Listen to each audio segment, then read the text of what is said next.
In major U.S. diplomatic move, the Trump administration is circulating a new draft resolution at the United Nations Security Council, signaling that Washington is now supporting a pathway to Palestinian self-determination and statehood. President Trump is also touting a deal to sell Saudi Arabia F-35 jets while calling for normalization with Israel. More from ILTV's Steve Leibowitz.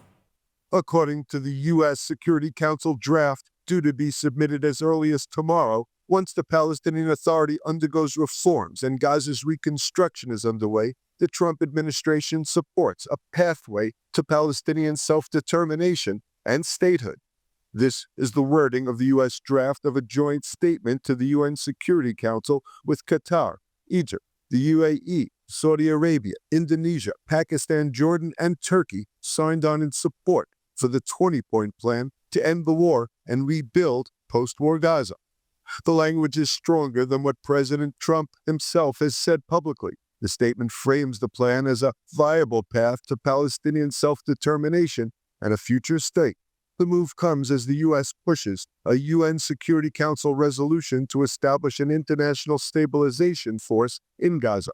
The PA immediately welcomed the shift, calling it an affirmation of Palestinian rights to independence and declaring its readiness to take full responsibility for Gaza under a unified Palestinian government. The Washington initiative has triggered intense criticism from Israel's far-right ministers, who are reportedly pressuring Prime Minister Netanyahu to reject any proposal perceived as advancing Palestinian statehood. At the same time, President Trump is promoting a potential deal to sell Saudi Arabia F-35 jets and conditioning the deal on normalization with Israel and the Saudi entry into the Abraham Accords.